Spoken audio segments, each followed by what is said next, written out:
Hello and welcome back to the Arsenal Therapy Podcast. I'm Adam Keys and I'm hosting today. Farhan couldn't handle losing out of the title on the last day, but we have a special guest in his place today. We are joined by the nicest man in football media, Adrian Clarke. And as both Monty and I have met him, we can verify that. So, Adrian, welcome to the show. How are you doing? Thanks for having me. I could do a bit of therapy after all that excitement. Looking forward to it. Yeah, it's always good to talk Arsenal. Absolutely. Thanks for the kind intro. So yeah, it's really great to have you on the show. And also, as always, we've got Monty on the show. How are you doing tonight, mate?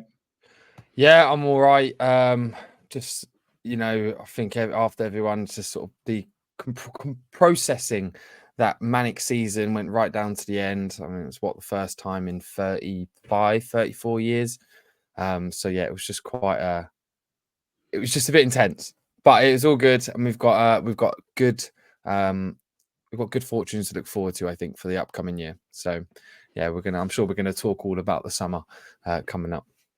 Yeah, absolutely. Well, one of the things that I really wanted to pick Adrian's brains on as well was the evolution of this team over the last year. So for those who don't know, Adrian writes a piece for Arsenal after every game, which I absolutely love. It's a really detailed tactical breakdown with screen grabs, arrows, circles, everything in it. And if you don't read these, go and read them because I've learned a lot this season from them. It's one of my favorite pieces to come out every week. And I wanted to talk to him about some of the things that I've learned from him this year. And let's just dive straight in. So firstly, Adrian, I wanted to ask you, what's your overview of the season? How do you feel this team has evolved from where we started to where we are now? It's a big old question, isn't it? Look, it's a brilliant evolvement, isn't it? I think we've seen the starting 11 evolve greatly, haven't we, over the course of the season? It wasn't that long ago that Zinchenko and Jesus and Martinelli would be sort of the first names on that team sheet, and by the end of the season, that was not the case. With Havertz up front and Reiss in this box to box role, Tomiyasu at left back. So yeah, lots of things have changed. Look, my overall assessment is it was a fantastic season. It couldn't really have got any better. 89 points is phenomenal. Our second best ever. We've never scored more goals in the Premier League. Best defensive record. So, more wins than we've ever achieved in a Premier League season. Winning 28 of 38 is quite frankly ridiculous.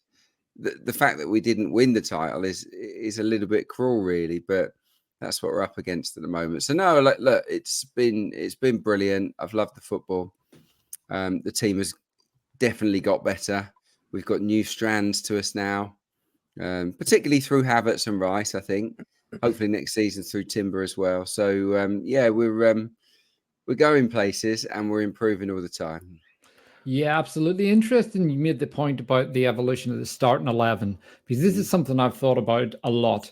And like most of us, I spend far too much time thinking about these details. But one of the things I was thinking is at the start of the season, I don't think any of us could have imagined our run-in team having Ramsdale, Zinchenko, Gabriel Jesus all sitting on the bench, which that shows the journey the team's gone on. But do you think that shows that we maybe need to get away from the idea of a starting 11 and start thinking bigger picture squad building? Well, definitely squad building, but I think that Mikel's the one, isn't he? He's the one that picks the team, and I've got to be honest, he still rotated significantly less than Liverpool and Manchester City. They made almost double the number of changes to their starting 11s compared to ours. I think only two teams. I think I'm right in saying that it was Palace and Burnley were the only teams that made fewer changes to the starting 11. Remember, we had Champions League football. So even though the team has evolved and it has developed, we haven't seen great use of the squad this season. But what I would say is moving forward, is I think he would like to. I absolutely think that Mikel Arteta would like to make, rather than 60 odd changes, maybe, 90 changes. Liverpool and City, by the way, over 100 changes each. I think he'd like to, and to do that, we just need to beef up the squad, don't we? Bring in even more talent, and players that can come in and out and really not make any difference. There's no downturn. That's the goal, isn't it? Moving forward. So a nice goalkeeper sub at half time. yeah, I mean, we haven't had that, have we? Do you think he was having us on there, Monty? Yeah, I don't know. It was just a bit of a weird. It was a bit of a weird one, but do you know what? I think with hindsight, it has worked out for the good. But one of the main things that I wanted to pick on as well, Adrian, because I find like 2 seasons ago on the pod, we definitely spoke about it. When you would talk about a preview of the game and the 11, it picked itself 2 seasons ago. There were inseparable players, like the Martinellis. You couldn't move him. Saka was in there always. Jesus was in there always. But then we had those few additions. It got to the point where it was like, well, do we have Trossard and Martinelli? And it feels like this season's it never really mattered on the 11 that we picked. We were always happy with it, which I think was a huge step from the season before. Because when you had, the depth of talent from, say, like a Smith Rowe on the left wing compared to, say, Martinelli on the left wing is completely different from, saying, having a Trossard who's far more experienced. And just the evolution of the squad is just amazing. It is amazing for this year. And do you think we are, and this was sort of my caveat for, dealing with becoming so close. Would you say that? And I think we are. I think we're in a better place now than, say, the Liverpools and the Cities with the squad and the age that they are. It's only, would you agree? It's only like maybe 1 or 2 additions, and then we've pretty much got what we need. Yeah, I think that. I wouldn't swap with City or Liverpool, because Liverpool are sort of starting again, aren't they, with Arne Slot, and I think there'll be big changes there. Pep Guardiola's exit is probably within a year, 18 months away. Yeah, let's hope so. so we're stable. We got the I think 3rd youngest average starting 11 in the league. So yeah, most of our players haven't even hit their peak yet. So yeah, I think we're in a great position. I think more than 1 or 2 though is how I see it. I think there needs to be quite a lot of exits, if I'm being brutally honest. I think that there's quite a few players now that are sort of almost come to the end of the road in terms of being squad players, and they need, for their own careers, really to be playing every week. So yeah, there's a number. They're obvious, really, but a number come through the academy, didn't they? There's people like Nelson and Nketiah, maybe Smith Rowe as well. Need to play, and there's Ramsdale needs to play. So I think there will be some departures this summer. Maybe not all of those, but some, and others too. And then we regenerate, don't we? So I can see 4 or 5, 4 or 5 new signings. Really, it much depends on who we sell, of course. But yeah, and those signings that come in are going to have to boost the squad, aren't they? That players that are good enough to compete with everyone that's in that starting 11. Because we all look at it and say, well, Saka's a non-negotiable. Reiss has to play with Saliba, Gabriel. But things change in football. Things change all of the time. And people, we wouldn't have thought that starting 11 we saw at the end of the season would be our starting 11. So I don't think potentially going to Saudi Arabia at one point, didn't we? Exactly. So yeah, look, Arteta isn't wedded to one team, but he'll pick it on merit. But yeah, we can strengthen our depth definitely this summer. I'm looking forward to seeing who we go for, to be honest. Regarding sort of the outgoings, though, do you have any fears on outgoings? Because I mean, just historically, we are awful at selling. We are. I don't know what it is. I don't know if there's our FFP involved, but I think we made a revenue this year of £164 million, wasn't it? Or so I think it was the largest we've ever done. Do you have a little bit of fears? Do we need to sway more on outgoings because of that revenue? Do we have a bit more in the purse maybe because of it? Well, you need buyers, don't you? It's a buyer's market. So we need is 2 or 3 clubs to go after Eddie Nketiah, after Aaron Ramsdale. We could drive the prices up a little bit. Yeah, we haven't sold at high prices in the past. That's absolutely fair. So yeah, that's one of the big things to do, and hopefully a lot of that business can be done quite early in the window. It's not always easy to, because people tend to want to buy late because that's when you can get the bargains. But I think I think we'll be proactive, surely, this time around, because I think Mikel wants to. It's worked, hasn't it? Getting those signings in early, taking them on tour, getting them involved in pre-season games has absolutely worked.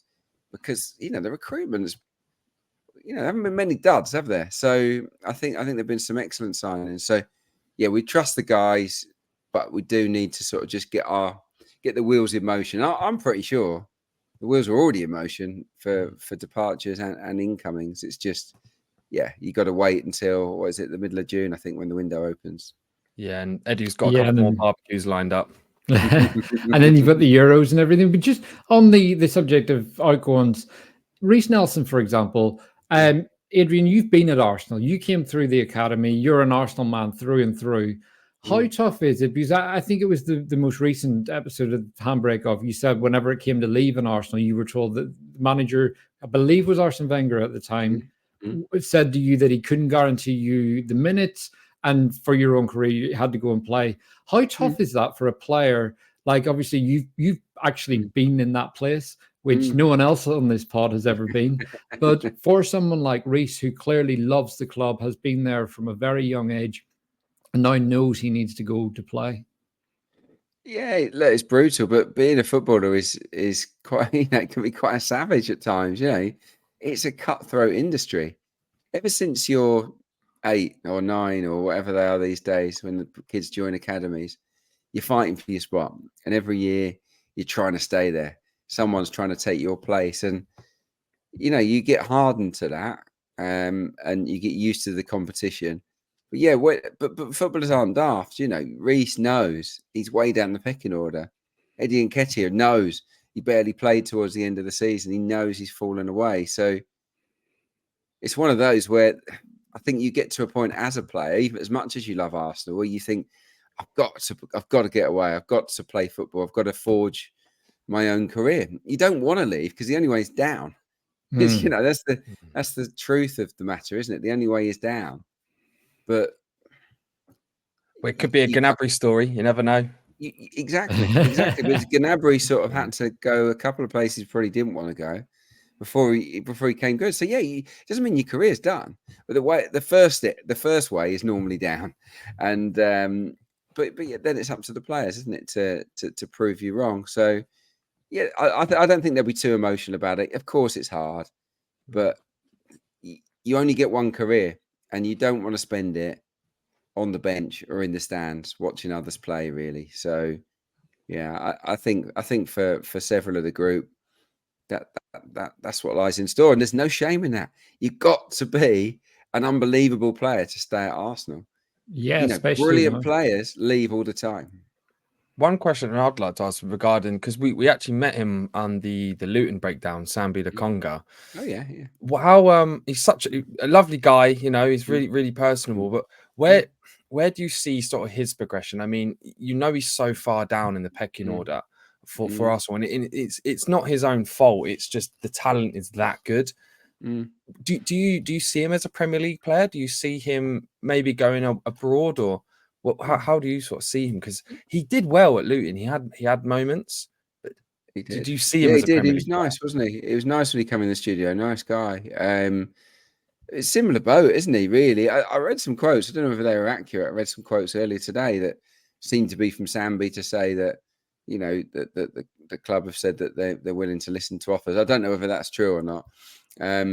If it's true, then he'll be fine. He'll end up somewhere in the Premier League or somewhere around Europe, and he does have a lot of talent. Sambi Lokonga, I think he is one that can go and play at a very decent level.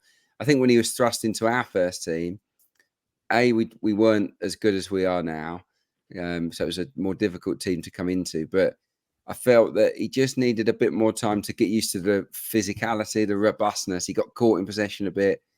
It's a really fast, muscular game, isn't it, in the Premier League? And I think he held on to the ball a little bit too long. We didn't really see that happen at Luton, did we? I think he was much better. So I don't think there'll be any shortage of offers, but we are a little bit light in central midfield. So I wouldn't be upset if he stayed as a squad player, but I expect us to probably sign a couple of central midfielders this summer. So yeah, he might be one that moves on, I guess.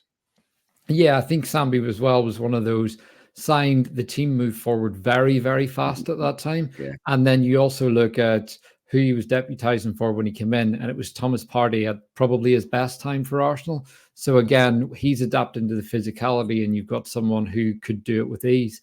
But interestingly, we've seen a big change in shape in the team over the last 3 years completely, but I think more so in the last year than any other time. 22, 23, we had Zinchenko inverting for the first time. This year, it was very much that 2-3-5 out of possession. It was so structured. You did a lot of breakdowns on this in your articles. And interestingly, one of the things that I really noticed with the build-up structure was Zinchenko, when he inverts, takes up the 6th position. He goes central. He wants to be the main man in possession. And we would see Thomas Partey drifting slightly to the right last year. This year, whoever was in 6, whether it was Reiss or Jorginho mainly, they held that 6 role. And the left back inverted more into a slightly inverted left back role. So when Zinchenko did come back in, suddenly that 6 was not sure where to go at times. But how do you see that evolving? And is Zinchenko one of those players that could potentially be moved on because he's 27, he's an experienced international, proven winner? I wouldn't move him on. Yeah, I wouldn't move him on because you just said what he is. You know, he's 27. It's a good age. Yeah, he's a winner. He's very experienced. He's a proper footballer, really intelligent, a good member of the squad. You know, we haven't had any issues, have we, with Zinni? Like he mucks in. If he's not playing, he doesn't kick off. No, I think we'll keep him. But what I'd like to see is maybe him tried out in a different role, maybe. Yeah, That's one of the things I was going to ask you. At 6 or at 8 if Declan Rice isn't playing in He that was originally position. at 10, wasn't he, when he was bought? Yeah. He can play in loads of different roles. I could absolutely see him in either of those 2 central midfield berths and still at left back. The issue with him at left back is that he needs to defend better. It's as simple as that. And at 27, you could say, well, is he going to improve defensively? But I think everyone can always improve. Mikel Arteta will work on it, I reckon. So if Mikel trusts him as a defender, then he can absolutely fight his way back into the team. It's just, I think he lost a little bit of faith in his defensive skills and preferred a Tomiyasu and a Kivior just for that stability, maybe for the height at set pieces at both ends, things like that. So, yeah, it's not the end of the road for him, but maybe like a little reinvention. Why not? Because as I said earlier, we're not overloaded with that many central midfielders, are we? Really, especially obviously Mo Oneni's going. You know, It's a bit of a Trent moment, really. Yeah, but there's a Thomas Partey issue. You know, as in, is he going to stay? Is he going to go? We know that there are Saudi clubs interested, so we haven't got a stack of central midfielders. So I would like to think he might be. I think we'll sign someone, maybe 2, but he could be added to the pool of midfielders. I would love to at least see it, just to see if it works, because he's a great player. Yeah, absolutely. And again, one of the big things that we saw, the biggest change this year was the control side of the game, and versus the frenzy that we saw that made us so exciting last year. How did you find watching that? Because you obviously you do the breakdown show, so you're doing before halftime. How did you find that in the first half of the season when there was such a big change, and a lot of people were complaining about the entertainment side? Yeah. Well, we've just focused on being controlled, didn't we? We focused on limiting the chances that we gave opponents, making sure we weren't vulnerable to counterattacks. And yeah, we sort of had less bodies forward, didn't we? It was just a little bit, it was harder to watch, definitely, less exciting. And we weren't fluent. We lost a bit, didn't we? Especially down the right. We love seeing White and Ødegaard and Saka combining. What we were seeing was White really propping up from the sort of inside. He's just backing him up, getting it in that right side of the 3, and then just feeding him from central-ish areas out to Saka for 1v1s. And Saka would have loved it for a while, but then it became a bit predictable, and we needed to mix it up. And then the team evolved, and we got White around him a bit more, and Ødegaard too. So that was interesting. But Yeah, I just think it took a while to click. We weren't sure what to do with Kai Havertz. Clearly, we tried him in that 8, and he can do it.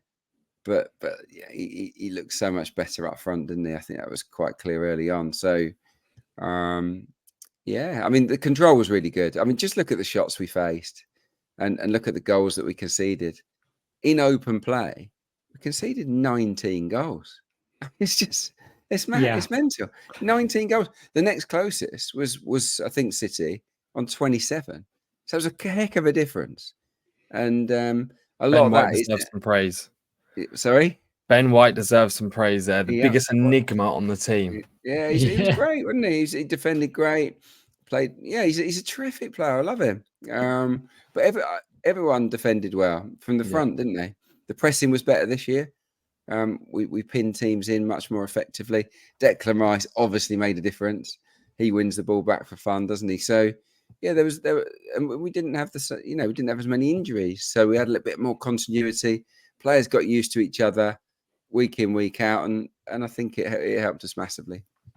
Yeah, and interestingly as well, so there's been various different managers have said about how we can face almost any game state right now, and we're one of the few teams that can do that because for a control-based possession, free-flowing team at times, we're also equally comfortable dropping into the low block. We've had a few issues with the mid-block this season, obviously Villa home and away, but at the same time, in that Villa game, in the first half, you could see Arteta's tactics working in that with Zinchenko playing that ball, Kai giving the late run, and Jesus dropping in. Kai got in 3 times in that first half, and that stuff always frustrates me because it's very much, oh, Arsenal struggled against this, and it's like, yeah, better touch from Kai on those 2 occasions. He's in and possibly scores. Trossard, all these if spots and maybes. But how do you think that we'll kind of continue to evolve from that? Because we can now face different game states, but what do you think is missing to be, or not so much missing, what can be added to make us even more predictable and more resilient? Yeah, it's hard. It's hard because we just got 89 points, didn't we? So it's hard to do better. You're right about that Villa game, by the way. Kai made some great runs from deep.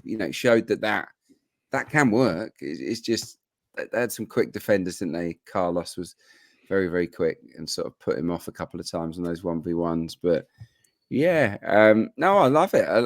Obviously, Havertz is a big player in that regard because he can allow you to play in different ways. You can go longer.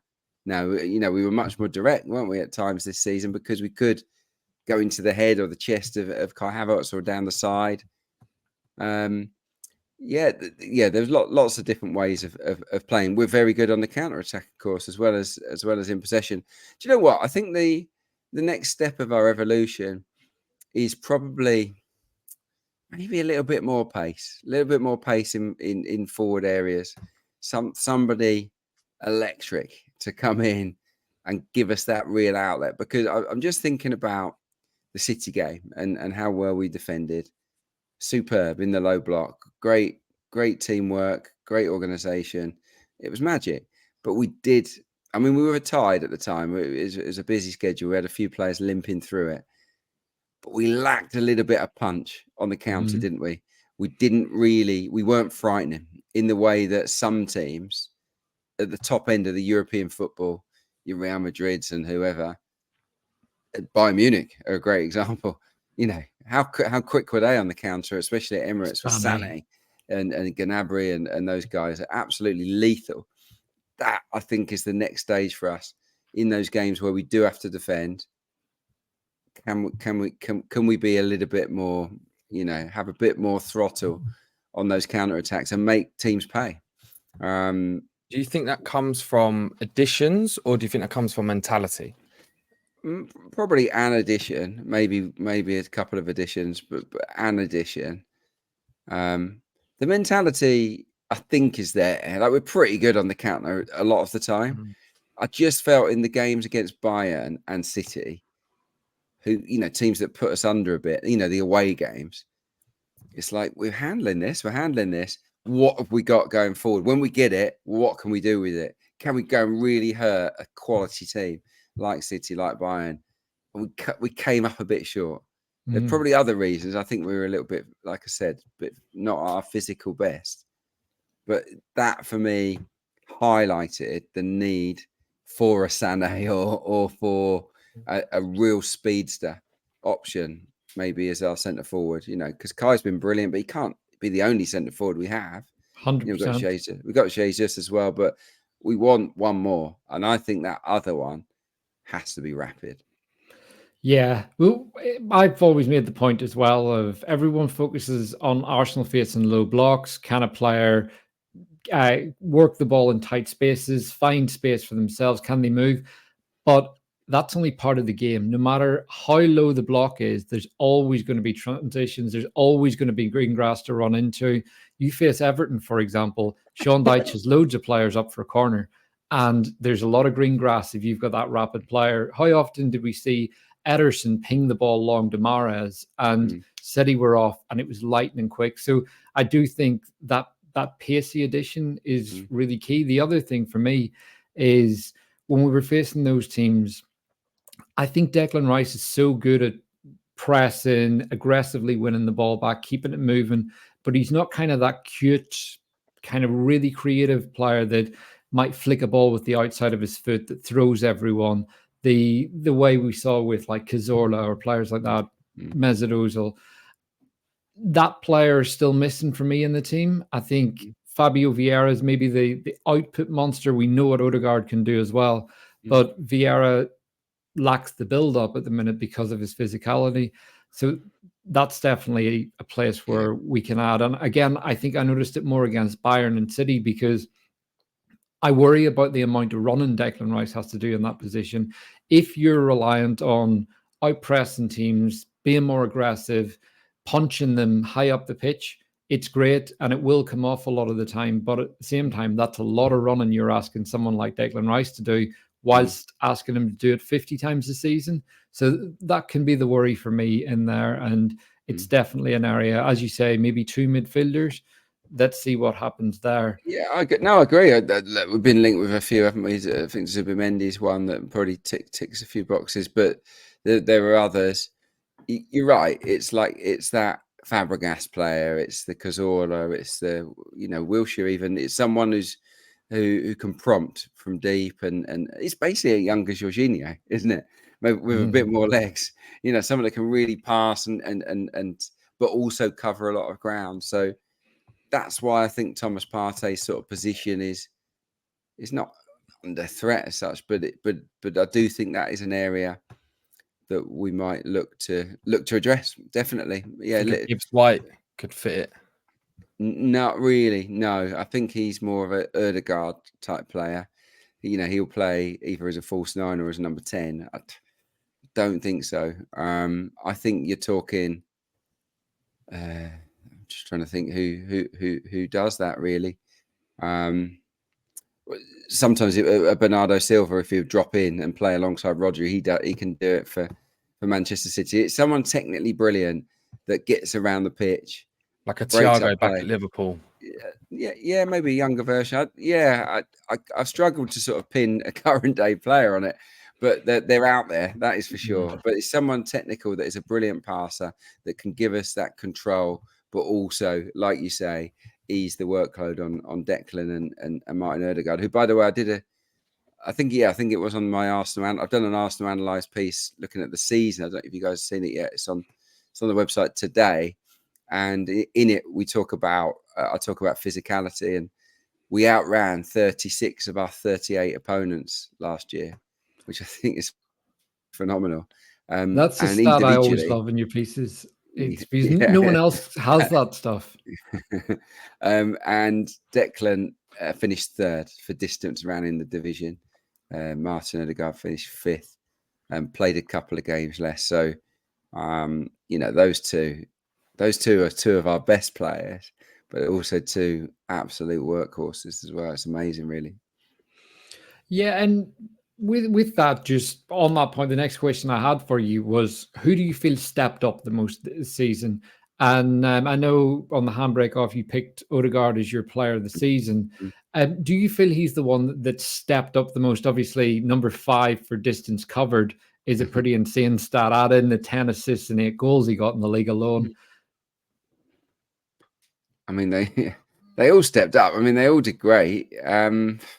He just takes responsibility, doesn't he? That's what I love about Ødegaard. It's like he just wants to be the man to drive the team, whether we've got the ball or we haven't got the ball. I think Gabriel stepped up this season. I think, obviously, Amy Lawrence on the pods that talked about, I think, his improvement. He's definitely matured. He's still got the odd little mistake in there, but not very many. He really, really took a lot of responsibility, I think, this season. Trossard stepped up, didn't he, in the key moments, in those sort of, what are they, clutch moments? That's what they call them, isn't it? So in those key moments, he really did deliver, didn't he? He was ice cold. I mean, so many of the players. I mean, Saka again improved his numbers this season. I think we could do with someone to give him a breather every now and again. I do worry about him being run into the ground, but I don't see any passengers in the team. Do you? I mean, no, none at all. They're Who's all your biggest surprise? The team players. The surprise, probably White continues to surprise me because he was bought as a centre half. I saw him at Leeds as a centre back, and he was awesome. But he also played quite a lot at centre midfield for Leeds, and he was really good there. So he could step forward. I think he deserves team of the season. I'll say it right now. I think he's been the best right back in the league. Yeah, I can't think of a better one. Yeah, I think he's. We've been saying on the pod, haven't we, Adam? Like quite a few times. He's like that enigma player. He's never like man of the match. Mm-hmm. He's always the second best person on the pitch, consistently, like second or third, and he's just consistently good. But he goes under the radar a little bit, and he's just phenomenal. Yeah, player. He's got a few goals this year, didn't he? And I liked his housery on corners, and that was great. I like his personality. He's a bit different, isn't he? You can't all be the same. And I like the fact that he's unique, but he's a great right back now. He's probably a better right back than he is a centre half. So, and he needed to step it up because obviously Timber came in, and he probably thought, well, Timber's going to be stiff competition. Well, as it stands, you're really thinking Timber's going to be the left back, aren't you? Because White's been so excellent, on the right. So, he's improved so much, hasn't he? But there's a few that have had disappointing seasons, but in the main, we had 8 or 9 that just kicked on, and I thought that was fantastic. David Raya made a big improvement after a shaky start, didn't he, as well? So lots have got better, but that's what Mikel Arteta's there for, isn't he? He's got to improve players. Absolutely. And Arsene Wenger used to always say, "Judge me in May." And so I wanted to ask you about the new signings now that the season's over. Everyone's so keen to evaluate signings in October, but we've now seen a full season, as you've just said, about like Kai Havertz improvement. I was on the breakdown with you in December for the Brighton game when Kai scored, and that was one of the big turning points for Kai because it was such a big goal. We needed it. Brighton were putting us under a lot of pressure.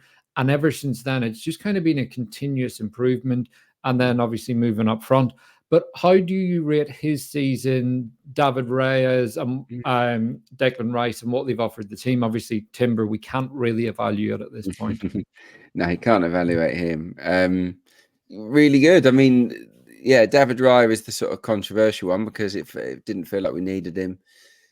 But I'm comfortable with it. I think he's grown into his skin as an Arsenal player. It takes some bottle to be the goalie for Arsenal. The pressure's big, especially compared to Brentford. And I think it could overwhelm anyone, to be perfectly honest. But he's handled it really well, and he's got better and better. I like the way he comes and claims the ball. I like his passing. Some good shot stopping as well. We protected him very well. I don't think he's been fully exposed. And the height factor, it's not something he can do anything about, but it does mean that he maybe lacks the presence of some. So I think Raya's been a success, but is he the long-term answer? I would still say there's a question mark there. We've discussed that quite a few times. It was particularly after the Bayern game that I've always kind of felt that maybe 2 or 3 years with Raya, and the Arteta's never satisfied. I think that's No. the key. And what we've realized right now is I think he will always be searching for his Alisson or Manuel Neuer. Yeah, I agree. And yeah, he was ruthless when he sort of biffed off Leno for Ramsdale.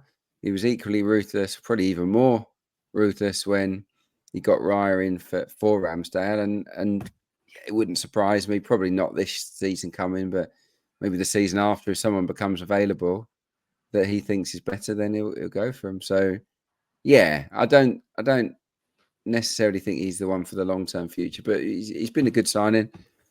Worth the money, it's not a big fee really for a player of his quality. Declan Rice, yeah, obviously we got him half price. I do agree with that. I think it's been the only 100 million signing bar Bellingham, who's actually been worth 100 million. Yeah. I mean, you think about Enzo Fernandez and then you compare him to Declan Rice. I mean, it's a joke, isn't it? It's crazy. I mean, Declan's just good at everything, isn't he? He's even a good set piece taker, which we didn't even know that. So yeah, like he scores, he assists, he's unbelievable ball winner, great drive. He's a genuine leader. His passing, I love as well. He fizzes his passes in a bit faster, I think, than a lot of other players to teammates. Yeah, I mean, he's not been the star of the show every game. He's had one or two quiet ones, but in the main, he's been sensational. And then Kai Havertz, yeah, I sort of on handbrake off. I did controversially, I suppose, say that Kai was the signing of the season, but I said that because what would we have done without his goals at the business end? What would we have done without that option of having a target man centre forward as mobile and as skillful as Kai? And the truth is we wouldn't have got him anywhere near as many points if we hadn't signed him. So I think he's been great, and I've enjoyed the journey because it was tough at the outset, and I felt sorry for him. We all did. It wasn't going well. You could see he was wilting, but the boys rallied round him, and so did the supporters to a degree. And I think it's been really heartwarming to see the growth there. And yeah, he's a main man now. I love it. That last 14 games, was it 9 goals, 6 assists? The Chelsea game particularly. Superb, wasn't he? Yeah, that was a great moment against Chelsea, wasn't it? To get the brace. So no, I think the recruitment has been it's pretty near perfect. Would you stay with the recruitment? Sorry to interrupt. Well, I find like with Arsenal, and this is something I've noticed the last few seasons, unlike say other clubs that like the Chelsea who spent $1 billion, they've gone out and bought names. Man United have been doing it for since Fergie left. They've been trying to keep the market up. It feels like we're quite savage. We pick a profile and we go get this profile, and it's somehow and it's working. Like people were like, why are you spending this much on Havertz? But Arteta clearly went, I want a tall, tricky player who can get into spaces, and that's what he does. We saw it. I mean, I think one of his best runs was against was in the Liverpool game when he tucks in behind Ødegaard, slips him through. He just knows where that space is. That was a great pass, yeah. And it was out of the blue. You wouldn't have expected us to buy Havertz for 60 million, considering his form. No. But I just feel like we're more attuned, more switched on with buying the players, with the profile. Miles more switched on, because what happened before the early Arteta years, it was really about getting rid of people, wasn't it? It was like I've got to get rid of this player, that player, and that player quick. Got to get him off the wage bill. Got to get him out of the dressing room, and we had to build bit by bit. And it was only really, I suppose, at the start of last season where Arteta had his team, had the sort of team he wanted. And now he's got that. And now it's a matter of, well, how can I tweak it here and there? We just talked about it earlier on. Which profile do we want next? Who do I want to compete with Saka? Who do I want in central midfield? And they're targeting certain players, certain styles of players to fit the football and to fit the squad. And they also obviously do a lot of background work on personality as well, because we're not signing any bad eggs either, are we? We're signing good people that really fit in with the group. So I take my hat off to everyone involved. Like the players have obviously nailed it this season, but I do think Edu has. I do think the other guys was it Richard Garlick and all the recruitment team. They're doing their jobs properly. Nothing's happening by luck. It's all really, really well thought out. But this is the position we put ourselves in now as well, because we're so good. We're London's biggest, best, most attractive club. One of the best teams in the world now. We're one of the best young managers in the world. I mean, second most valuable squad. It's not hard to attract good players anymore. In the past, we shopped at the second tier, didn't we? Let's be honest. It wasn't quite Lidl, but we couldn't afford to shop at Harrods, could we? We can sort of go. We can go to these high end places now and ask the question, and players want to come. So it does make it easier, I think, for the recruiters. Yeah, I would say every agent is probably on the phone to Arsenal now. Any player that wants to move, people want to be part of the project. But I had a question on Odegaard, just mentioning the pass against Liverpool. What a great pass it was. But we focus a lot on the left 8 role. But I'm currently working on a YouTube show about Odegaard, and one of the things I've noticed is a huge number of his most killer passes come in the left 8 position as opposed to the right 8. And he's obviously very close to Saka in the right 8. The two of them have, on occasion, got on top of each other. There is that great clip of Odegaard sending Amrabat to the floor at Old Trafford, and then him and Saka almost run into each other. And it's a great piece of play, but then we just fill this space with our two best players. But if you go right back to Brighton on New Year's Eve last year, Odegaard plays that beautiful ball for Martinelli, and we score.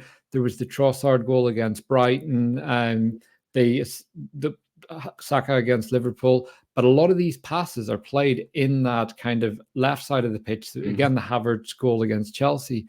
Do you see that potentially be an internal solution, that Odegaard maybe shifts further across the pitch and we give Saka more space with someone that's more naturally capable of overlapping him as opposed to underlapping? Yeah, it's an interesting point, that. Yeah, it is interesting. He has made some great contributions to the left of centre, hasn't he? I see him as just a number 10, really, that can go left and right. I just think because of the shape, the 4-3-3 with Reiss to the left, it's just the way it sort of works, I suppose, because they will have their zones, especially out of possession. You want Odegaard right of centre because that's his position. So I don't think he's tied to it. But yeah, you make a good point. I mean, it is also a massive strength having two of your very best players combining. Looking to play 1-2s on the edge of the box. Especially when they've got such good chemistry as Odegaard and Saka do. It's like I think, Sanchez. yeah, exactly. I think he's getting it right, Odegaard, as in most of the time he's to the right of centre, but every now and again he'll go and roam and go and hurt a team from a different place. Obviously, we've got the option, haven't we, in certain matches of just going with Reiss and one other as a 2.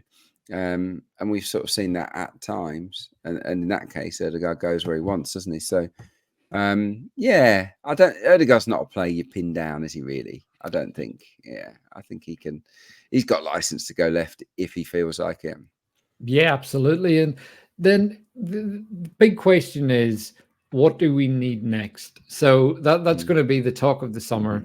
And you said 4 or 5 signings. I'm going to put you right on the spot right now. If you had to pick 4 or 5 signings, that I'm going to take one of those as a new backup goalkeeper. So 4 outfielders and a backup goalkeeper. If you had to pick, I guess, 4 somewhat realistic signings, who would you go for? Yeah, it's hard about the players. I don't know about the players. I could definitely tell you the positions. But yeah, backup goalie for sure. Obviously, that probably has to happen.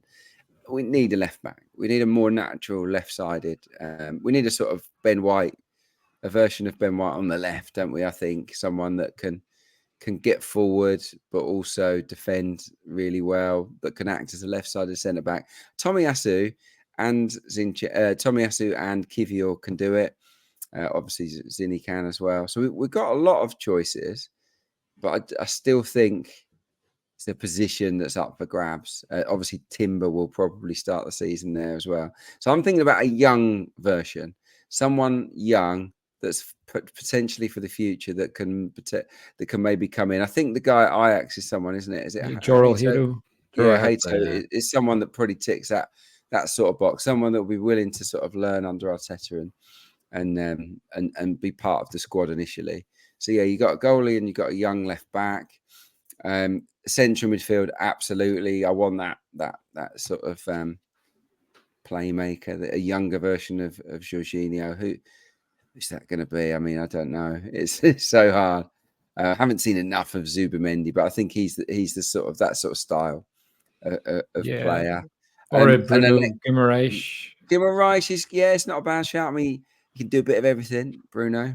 I mean, bit of punching. He does a little bit of that as well, doesn't he? I mean, he's a nasty little thing, isn't he, sometimes? But he can tackle, he can create, he can score. He's a bit like Declan Rice. He's kind of your all-rounder. I wouldn't be upset if we went for him. Definitely. I like him particularly because of the experience in the Championship as well. Like I find the Championship is the closest in terms of physicality to the Premier League. It's such a competitive league because there's like you get some like outliers like Leicester City and Ipswich's and stuff, but it's so physical. And I like that experience. We've seen it before at like Robertson, coming from Hull to Liverpool. They can do it. They can do it. Yeah, that's a good. Yeah, it's good. Yeah, it's a step up for players, but it's if players with that experience maybe as well might be part of the profile. So so you've got that midfielder, you've got the young left back, you've got a goalie, you've got to have an electric striker. We've got to have someone that's rapid in forward areas. I don't know. I mean, there's so many names. I love Isak. But, you can't have Isak and Bruno Guimarães, can you? You've got Šeško, Leipzig, who's good, and there are others, I'm sure, on the list.